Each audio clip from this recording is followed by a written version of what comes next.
Et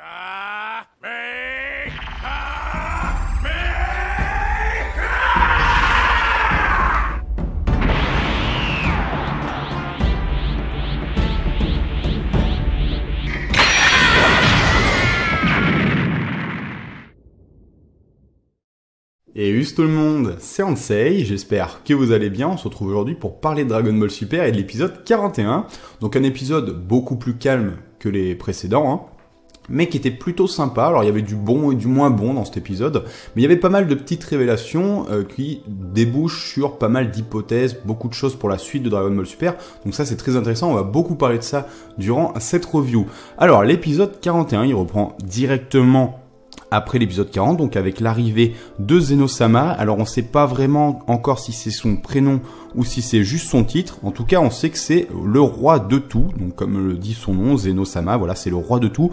Donc maintenant, on a vraiment une image un petit peu du Big Boss, donc des 12 univers. Alors on en avait brièvement parlé durant ma vidéo sur les titres, par rapport à son apparence, qui faisait pas mal débat. Donc ici, Zeno, ça a l'air d'être un personnage qui a beaucoup de pouvoir, on va dire, mais qui est pas forcément puissant, c'est pas forcément un combattant. En tout cas, on sait qu'il a des pouvoirs, parce que quand on voit comment Champa et Bilus s'inclinent devant lui, comment ils ont peur, etc., c'est assez sympa. D'ailleurs, j'ai beaucoup aimé le contraste avec le fait que, Zeno, il a une apparence un petit peu kawaii, un peu enfantine, et surtout, il a une voix très enfantine, très aiguë. Alors, je suis pas un grand fan de ce type de voix, mais alors ça, c'est personnel, j'aime pas trop ça, mais pour le coup, je trouvais que c'était bien pensé, parce que c'est ce contraste entre le fait de voir Bilus et Champa, les dieux de la destruction, s'incliner et être mort de peur devant ce petit personnage avec sa voix enfantine, c'était assez comique. J'avoue que ça m'a quand même bien fait sourire.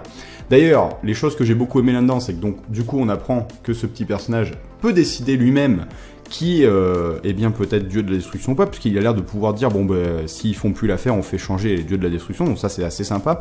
Pareil, j'avais fait des vidéos, je me posais souvent la question un petit peu sur c'est Vados, à qui il devait rendre des comptes, etc., comment il devait être désigné. Visiblement c'est à Zeno, je pense qu'ils rendent des comptes à Zeno et qu'ils sont un petit peu là pour exercer sa volonté, puisqu'ils font un peu leur rapport tous les deux sur Champa et Bilus, ils caftent un petit peu, c'est assez rigolo d'ailleurs de voir Whis un petit peu, qui dit Bilus il passe son temps à dormir, à manger, mais il détruit pas grand chose. Et puis de l'autre côté on a Vados, on voit que Champa quand même la traite souvent un petit peu mal, et du coup elle se venge un petit peu, elle est là, elle dit oui, il prend pas soin de son physique, donc j'essaye de lui faire un régime, mais il m'écoute pas, etc. Elle cafte un petit peu, elle dit pauvre de moi et tout ça. Enfin c'était assez comique de voir ça. Du coup, on a Zeno qui fait une petite blague en disant on n'a qu'à changer les dieux de la destruction. Donc c'est assez marrant de voir quand même que ce petit personnage est là un petit peu pour chapeauter un peu tout, et que du coup je pense qu'il est là pour garder un certain ordre dans la galaxie, et que les dieux de la destruction fassent leur boulot comme il faut. Et je pense que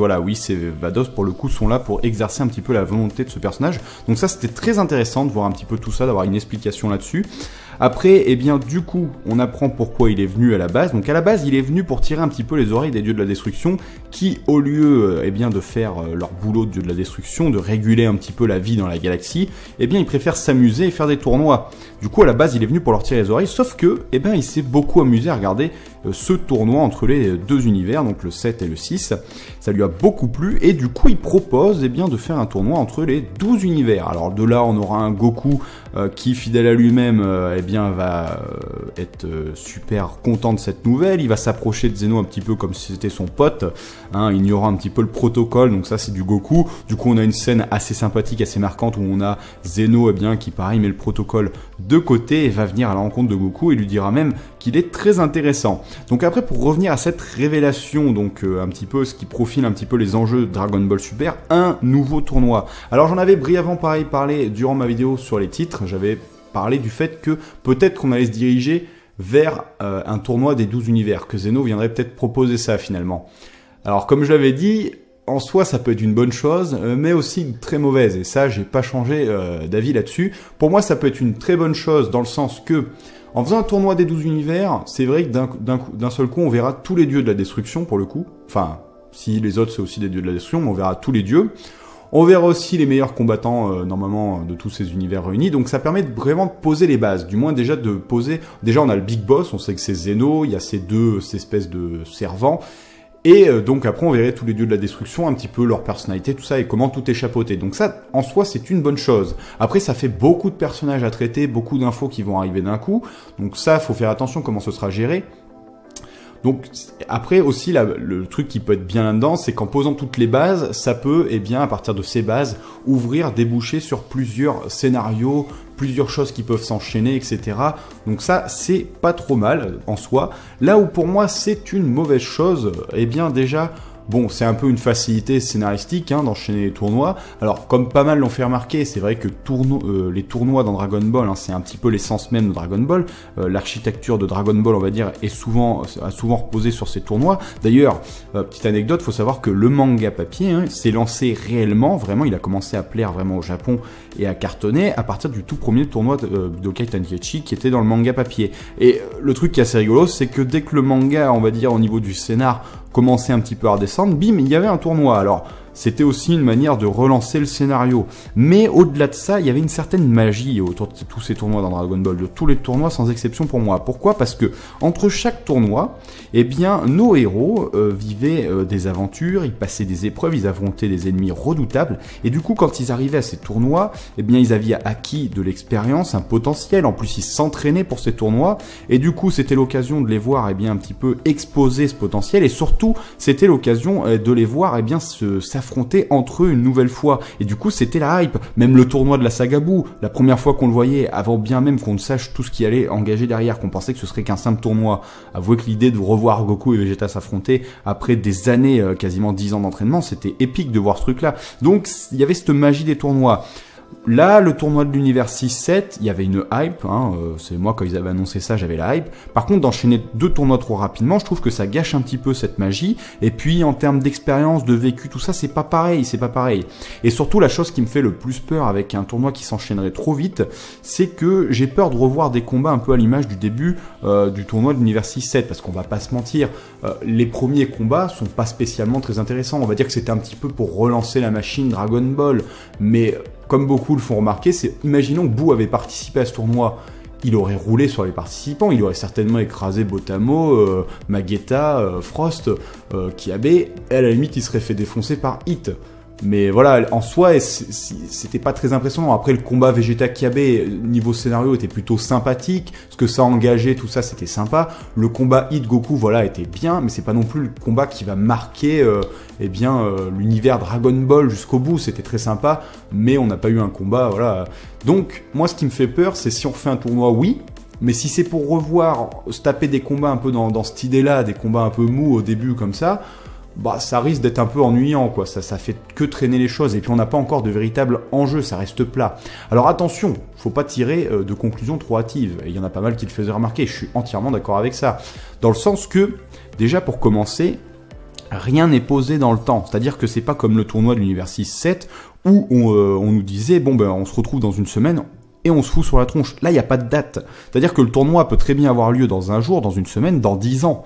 Donc, rien ne nous dit qu'il va pas y avoir un arc entre ce tournoi inter-univers, entre les 12 univers, et donc ce qui vient de se terminer là, ici, là, donc le tournoi de l'univers 6-7. Il peut très bien y avoir, eh bien, un arc avec un ennemi qui arriverait, ou avec des enjeux avec l'univers 6, ou imaginons, bon là je pars un petit peu loin, mais on pourrait avoir un méchant qui débarque, voire un autre dieu peut-être un peu plus machiavélique, qui viendrait foutre un peu le bordel dans l'univers 7, avec nos héros qui soient vraiment en difficulté, des choses dramatiques qui pourraient se passer, et on connaît pas la récompense, par exemple, de ce tournoi entre les 12 univers, peut-être encore les Dragon Ball. Imaginons, ils vont peut-être reprendre tout simplement les Dragon Ball. Et du coup, imaginons, voilà, il y a une catastrophe dans l'univers 7, et donc il y aurait peut-être que nos héros pourraient arriver avec de véritables enjeux, c'est-à-dire qu'il y aurait peut-être beaucoup trop de monde qui soit détruit dans l'univers 7, ou peut-être dans la Team Z des gens qui soient morts et on peut pas les ressusciter avec nos Dragon Ball, etc. Voilà, on peut imaginer tout un tas de choses, et du coup ça ouvrirait des portes au niveau du scénario avec ce tournoi. Donc je pense qu'en soi, j'espère qu'il y aura peut-être quelque chose entre ces deux tournois. Après, s'il n'y a rien qui s'enchaîne, pourquoi pas, mais il faut voir les enjeux qu'il y a pendant le tournoi. Et pareil, rien et absolument rien ne nous dit que ce tournoi va se dérouler entièrement comme ça a été le cas ici. C'est vrai qu'ici, depuis le début, moi j'arrêtais pas de me dire impossible que le tournoi se finisse, etc. Il va peut-être partir en couille au milieu. Je m'attendais vraiment à ce qu'il parte en cacahuète. Et ben peut-être que tout simplement, à l'image de la saga Boo, c'est ce tournoi-là entre les 12 univers qui va rapidement partir en cacahuète. Pourquoi pas pour défier justement ce petit Zeno. Peut-être qu'il y a un des dieux qui va vouloir prendre la place de Zeno. On peut imaginer tout un tas de choses. Donc ça ouvre quand même des portes. Donc voilà, faut pas tirer de conclusions trop hâtives. Il y a du bon et du mauvais. Ça dépend comment, ça va être amené. Après, voilà, j'ose espérer, personnellement, moi ce que je préférais, c'est voir un arc entre ces deux tournois, et voilà, avec un ennemi peut-être, avec des épreuves pour nos personnages, et donc ils arrivent avec un peu plus d'expérience, avec peut-être déjà quelques enjeux. Donc ensuite, bon, pour revenir à l'épisode 41, donc ça s'enchaîne avec, la recherche de la 7ème Dragon Ball. Donc là, pour moi, c'était un petit peu le point noir de cet épisode, mais bon, c'est pas non plus trop méchant, c'est le fait donc... il y en avait pas mal qui faisaient l'hypothèse que la 7ème Dragon Ball ce serait la planète en fait sur laquelle ils étaient. Donc on l'avait rapidement évoqué. Je trouvais l'idée sympathique, mais je trouvais ça trop facile. Bon, au final c'est exactement ça, hein. La planète sur laquelle ils étaient finalement c'est la 7ème Dragon Ball, etc. Donc pas d'aventure pour la recherche de la 7ème Dragon Ball et tout. Je trouve ça dommage, moi justement. Ça pour moi c'est un peu le défaut. Je comprends pas justement que entre les deux tournois par exemple on aurait pu avoir une recherche de cette 7ème Dragon Ball par nos amis. Par exemple, dans l'univers 6, ça aurait permis de découvrir un peu plus l'univers 6. Il y a beaucoup de choses à travailler dans tout ça. Là, on nous parle d'univers, mais finalement, l'univers 6, à part les combattants qu'on a pu voir là, on n'en sait pas grand-chose. Ça aurait été très intéressant de voir nos amis rechercher cette 7ème Dragon Ball. Mais peut-être trop proche de Dragon Ball GT, donc c'est peut-être pour ça que ça a été décidé comme cela. Bon, en soi, c'est un petit point noir, mais ça peut être quelque chose de bénéfique par la suite, on sait pas. En tout cas, voilà, 7ème Dragon Ball trouvée rapidement. Donc on peut voir la Dragon Ball. Alors, ce que j'ai beaucoup aimé par contre, c'est le fait qu'ils aient décidé que la Dragon Ball qui était cachée, justement, c'est la Dragon Ball à 4 étoiles, donc cette Dragon Ball mythique dans cet univers, hein, la Dragon Ball, finalement, le chiffre à 4 étoiles, la Dragon Ball du grand-père de Goku, etc. Donc on a cette nostalgie quand même, c'était sympa, ce petit Easter eggs là, j'ai bien aimé, c'était cool. Par contre, donc après... ils invoquent le dragon, donc l'apparition de dragon. Alors, j'avoue, j'ai été pas mal médisant, moi, avec le dragon, avec la preview. C'est vrai que l'image de la preview, bon, c'était pas quelque chose, c'était pas quelque chose de méchant quand j'ai dit que voilà, ça me faisait penser au dragon de Yu-Gi-Oh! Hein. Je voulais pas, parce que j'ai vu qu'il y avait des gens qui avaient un peu mal pris ce truc-là. J'y pensais pas à mal, hein. C'était, voilà, une idée qui m'avait traversé l'esprit quand je le voyais, m'avait rappelé ce dragon. Et en soi, c'est vrai que quand on voit les images, son physique me plaisait pas trop. Et j'étais médisant parce que j'avoue que quand je l'ai vu en entier, donc, durant l'épisode 41, j'ai beaucoup aimé, en fait. J'ai beaucoup aimé le dragon, son design, surtout quand on le voit en entier de face avec toutes les galaxies, tout ça. Je l'ai trouvé très classe, j'ai beaucoup aimé le fait donc voilà qu'il soit véritablement gigantesque, et le fait que du coup pour pouvoir lui parler et tout, nos amis sont à l'intérieur du dragon et qui parlent un petit peu à sa conscience, à son noyau. Donc tout ça, toute cette petite mise en scène, j'ai beaucoup aimé. Alors après, ce qui est animation, j'ai vu que ça faisait beaucoup de débats, l'animation du dragon, tout ça. Il y a des gens qui ont bien aimé et d'autres pas du tout. Moi, j'en parlerai pas forcément parce que comme je l'ai déjà dit, je suis pas forcément calé en anime. Et après, moi, l'aspect esthétique de Dragon Ball Super, du moins de l'animé, je m'en suis jamais caché, je l'ai toujours dit. Depuis le début, j'ai jamais accroché, quoi, j'accroche pas. Après, ça m'empêche pas d'aimer par moment la mise en scène, hein, par exemple comme l'épisode 39, etc. Et de prendre du plaisir à regarder le scénario. Et pour ce qui est d'esthétique, et ben voilà, je reprends mon pied en rematant les scans qui paraissent, qui continuent d'apparaître. Je reprends mon pied dans les scans là où je retrouve vraiment ce que j'aimais, l'aspect esthétique que j'aimais de Dragon Ball. Après, bon, l'animé, il est comme il est, et comme je l'ai dit, maintenant, c'est pas au 40e épisode que ça va changer. Donc, c'est pas quelque chose qui, voilà, je fais avec, quoi. Ça me flatte pas la rétine, mais en fait, au final, je m'en fous, parce que c'est plus pour l'histoire que ça raconte derrière. Après, j'ai hâte de voir, justement, comment il va être dessiné dans le manga papier. C'est souvent, maintenant, je me pose la question, et souvent, je suis assez agréablement surpris. Mais en soi, voilà, pour revenir au dragon, c'était une bonne chose. Et le vœu, donc, du coup, on avait évoqué, encore une fois, la dernière fois, dans la vidéo hypothèse, sur le fait que le vœu, ce serait peut-être, de reconstruire la Terre de l'univers 6. Et c'est exactement ce que va faire Bilus, et ça, pour moi, c'était une très bonne chose, parce que ça marque une nouvelle fois, le changement de personnalité de Bilus, avec au contact de la Z-Team, des Terriens, tout ça, le fait qu'il a changé, il va même jusqu'à aider son frère et lui reconstruire sa terre. Donc ça, j'ai trouvé ça pas mal. Pareil, c'était un vœu en soi qui était plutôt sympa pour marquer un petit peu le gigantisme et la puissance du dragon des Super Dragon Balls, puisqu'il recrée une planète Terre, tous ses habitants, enfin voilà, tout va pour le mieux pour cette planète. Alors par contre, il y a une petite info que j'ai pas trop bien saisie, j'avoue, c'est donc à un moment, Vados, quand elle parle donc du fait que la Terre était recréée, elle évoque le fait que, en gros, parce qu'on savait que leur planète Terre à eux, c'était la guerre, cette Terre, et que les gens, en gros, s'entendaient pas, et ils ont détruit la Terre. Et là, elles disent que cette Terre a été reconstruite à l'image, en fait, de celle de l'univers 7, un peu comme si c'était un copier-coller, vous voyez. Enfin, moi, c'est comme ça que je l'interprétais. Donc, jusqu'où ça peut aller? Qu'est-ce qu'ils entendent par là? Est-ce que c'est juste une planète Terre, voilà, où c'est bien tout ça et tout? Mais si c'est un copier-coller jusqu'au bout, est-ce qu'il y a des clones de nos héros? Enfin voilà, j'avoue, c'est un truc qui m'a traversé l'esprit. À mon avis, ça n'a strictement rien à voir et tout, mais l'idée m'a traversé l'esprit. Hein. Donc vous me direz ce que vous en pensez, vous, comment vous avez interprété ce truc-là.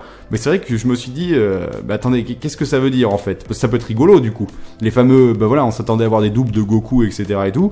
Peut-être que finalement, c'est comme ça qu'on va les voir en fait. C'est peut-être comme ça qu'ils arrivent. Peut-être que ça va vraiment arriver, ce qui pourrait donner quelque chose d'assez sympathique. Mais bon, ce serait loufoque, loufoque. Et donc voilà, après, rien de plus finalement dans cet épisode, hein, ça se terminera comme ça, tout le monde rentre un petit peu au bercail, on découvre que Monaka est une sorte de livreur, donc ça m'a plutôt fait rigoler, quand on le voit dans sa tenue avec sa petite capionnette qui est remplie d'un trésor magnifique, etc. Donc ça c'était plutôt sympathique. Et du coup, eh bien nos amis rentrent sur Terre, et puis voilà, on finit un peu là-dessus, avec la question sur quelles seront forcément leurs prochaines aventures et les prochains enjeux. Donc voilà, ça se termine comme ça et on ne sait pas actuellement voilà, quand est-ce que le nouveau tournoi aura lieu et si on va pas avoir un nouveau méchant entre et tout, ce qui pourrait donner quelque chose de très sympa. Du coup, pour ce qui est de l'épisode 41, je vais m'en arrêter là et maintenant je vais parler de la preview de l'épisode 42. Donc si vous n'avez pas regardé la preview de l'épisode 42, je vous invite à arrêter la vidéo ici. Alors la preview de l'épisode 42, donc un épisode qui va être, je pense, une sorte de filler, quand même ça va être un épisode plus humoristique qu'autre chose, où il y a beaucoup de gens qui ont eu la hype parce qu'on voit Monaka et Goku s'affronter. Et donc, moi personnellement, bon, parce qu'on voit Monaka qui tient tête à Goku. Alors moi, le Monaka Power, j'y crois plus, je vais pas vous mentir, j'y crois plus. Maintenant, on sait voilà que Monaka est pas puissant. Et tout simplement, je pense que ça va être un épisode surtout comique et que nos héros vont essayer de cacher la vérité à Goku. Je pense que ça va plus tourner autour de ça. Et je pense, quand on voit la taille, l'accoutrement de Monaka, je pense que tout simplement, ce Monaka est juste un déguisement. Et je pense que sous le déguisement, c'est Vegeta qui s'y trouve. Et ça, j'en suis persuadé. Je suis persuadé que c'est Vegeta qui est déguisé en Monaka. Alors, qu'est-ce qui me fait penser à ça? Déjà, pour commencer, son aura violette, à l'image de Vegeta.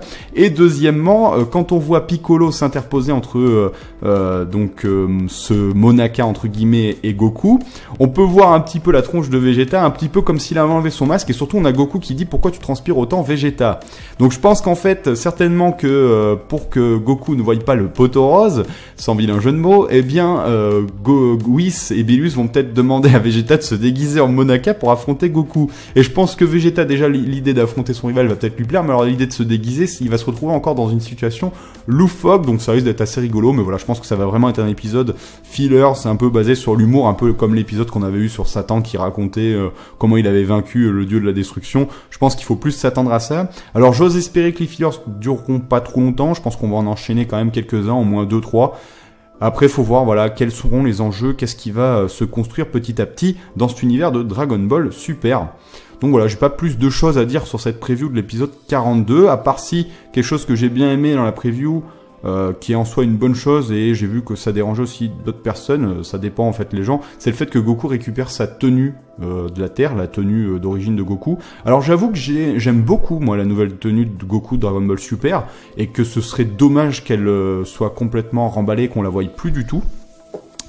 Donc j'aime beaucoup son ancienne tenue, forcément nostalgie, mais j'ose espérer qu'on le reverra quand même avec la nouvelle tenue, qui était très sympa. Par contre, à contrario, j'ai l'impression que Vegeta aussi récupère son ancienne tenue, et j'avoue que pour Vegeta, par contre, je préfère son ancienne tenue que sa nouvelle.